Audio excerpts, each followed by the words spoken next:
They say every family keeps secrets. But what if yours wasn't just hiding a scandal? What if it was hiding something wrong? Something that rotted beneath the Sunday smiles and dinner prayers. In a small American town, a house stood at the edge of a narrow dirt road.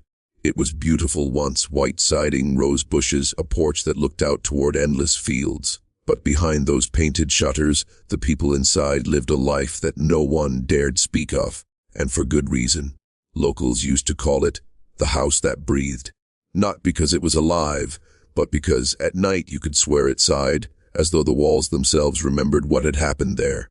The whispers started in 1957, when the eldest son vanished. Then the father stopped showing up to town meetings, and finally, one by one, the curtains never opened again. The house fell silent, until decades later, when a new family moved in and discovered something inside the walls. Something that shouldn't have been there. But to understand what they found, we have to go back. Back to when the truth was still alive. Back to when the Whitmore family was respected, feared, and envied all at once. On the outside, they were the perfect image of post-war American success. A decorated father, a graceful mother, and 3 obedient children who attended Sunday service without fail.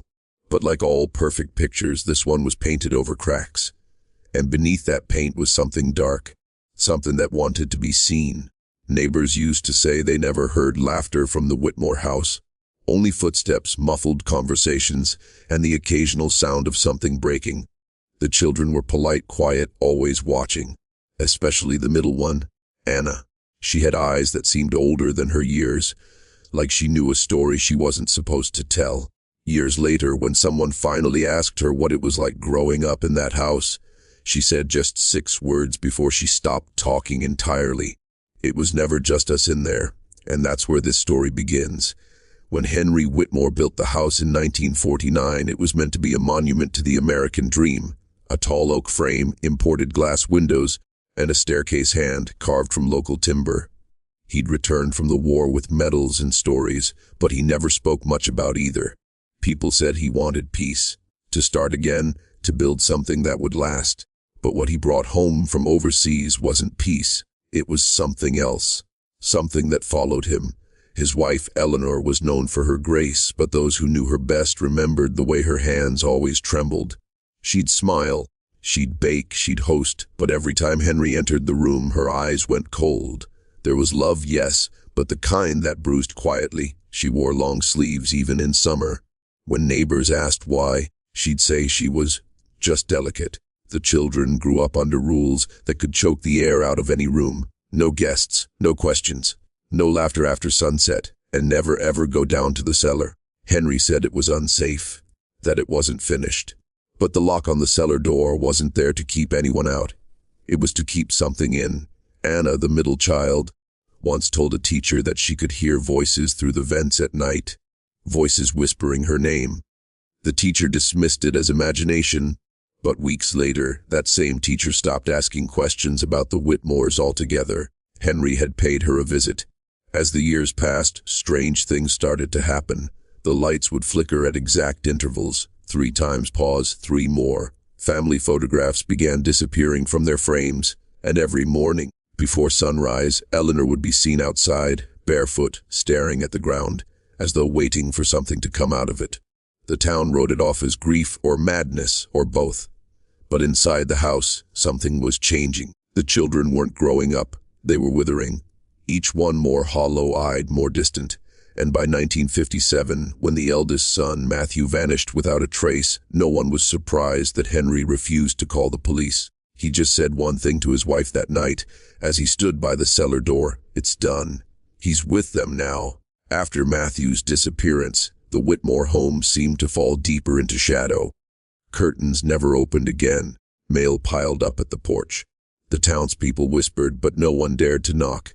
Henry had become a ghost of himself, or maybe something worse. Some said they saw him digging in the backfield at night, lantern light swaying as though it was following him rather than being carried.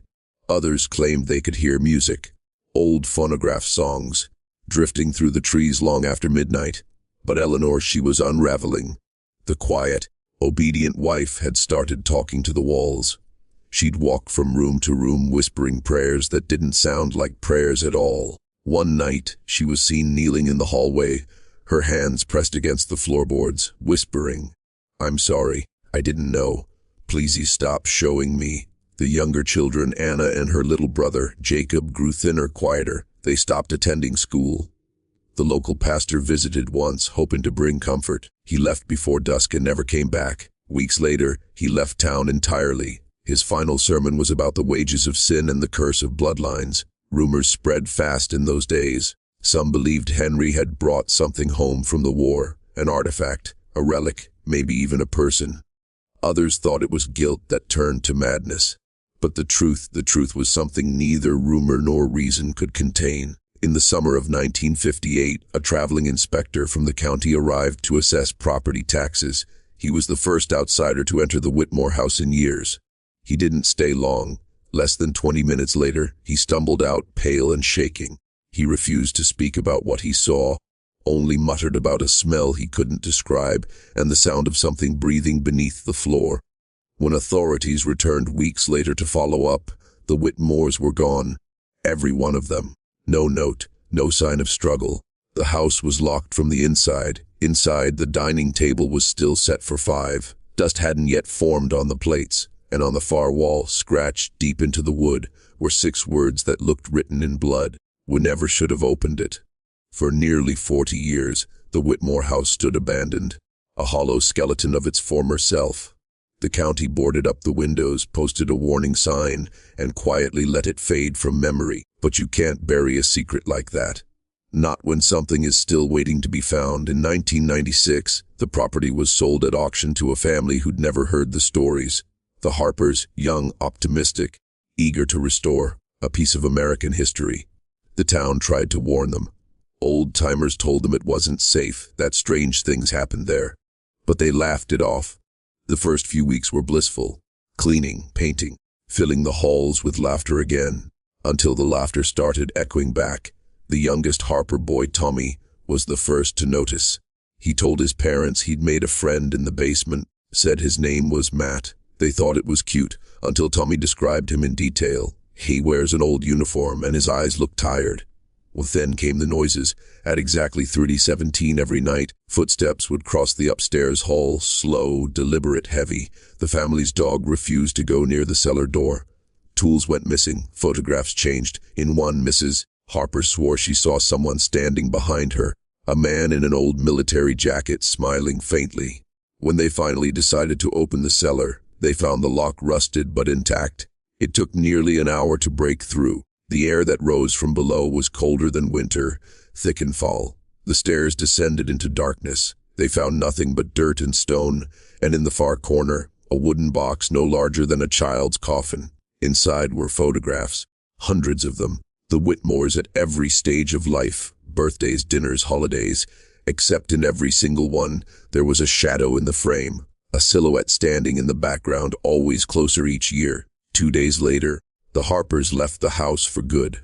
They didn't take their furniture. They didn't sell the property. They just left the lights on and drove until the house disappeared in the rearview mirror. Years later, when a journalist asked Mrs. Harper why they left, she said quietly, because it wasn't empty, it was waiting. After the Harpers fled, the story of the Whitmore house returned to local legend. Teenagers dared each other to go inside, vandals spray painted the porch, and ghost hunters set up cameras that never lasted the night. But there was one person who didn't come for thrills. She came for answers. In 2003, a woman arrived in town claiming to be the granddaughter of Eleanor Whitmore. Her name was Anna, the same name as the middle child. She'd been adopted after the disappearance, raised under a different name, unaware of who she truly was until she found a birth certificate hidden in her late adoptive mother's Bible. It listed a surname she didn't recognize, Whitmore. Anna spent weeks digging through county archives, piecing together what little was left of her family's story. Property deeds, military records, a few yellowed photographs. But one file was missing, the Ward Journal of Henry Whitmore. It had been classified, then lost, according to federal records. The last entry ever noted was dated 1945, the year he returned from Europe. It read only 3 words: "It followed me." When Anna finally stepped into the house, the air seemed to remember her.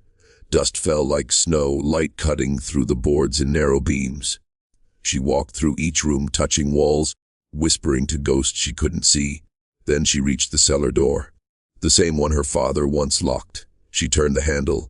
It opened easily, as though it had been waiting just for her.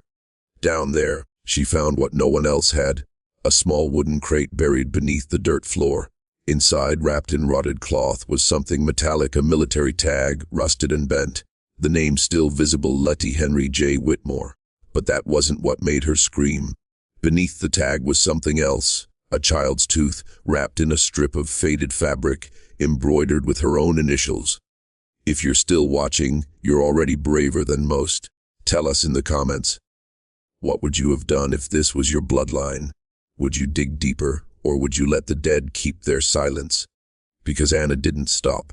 She couldn't. And what she found next would rewrite everything the town thought it knew about the Whitmores, and about what really happened behind closed doors. The deeper Anna searched, the more the past began to shift around her. Every answer opened another wound. Local records revealed something chilling. Her grandfather, Henry, had been stationed in Germany during the final months of the war, attached to a unit responsible for recovering stolen artifacts from abandoned estates. One report, buried in the archives, mentioned a sealed chamber beneath a burned manor, and an item catalogued only as Subject 12. No one ever explained what Subject 12 was, or why Henry's name appeared next to it over and over again, followed by a redacted line that read "containment compromised."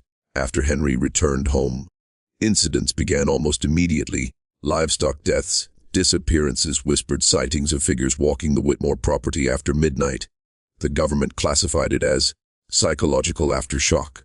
But Eleanor's diary, which Anna later discovered hidden inside a piano bench, told a different story. The final entry read, "He brought something home. It doesn't sleep. It just learns us. Every day it looks more like us." Anna's nights grew restless. She heard things, scratching from the attic, whispers in the plumbing, the hum of a voice just behind her breathing. One night, she followed the sound to her bedroom mirror. Beneath the glass, faint handprints appeared, small, childlike, pressing outward. Then she noticed something else. In every family photograph she had recovered, the same shadow appeared, standing behind her grandmother, closer each year. But the last photo, taken just months before the family vanished, was different. There was no shadow at all, only 5 faces staring blankly at the camera, except Henry. His eyes were gone. Anna sent her findings to a historian at the University of Chicago, hoping for clarity. Weeks later, he responded with a single line, "You need to leave that house immediately." She didn't.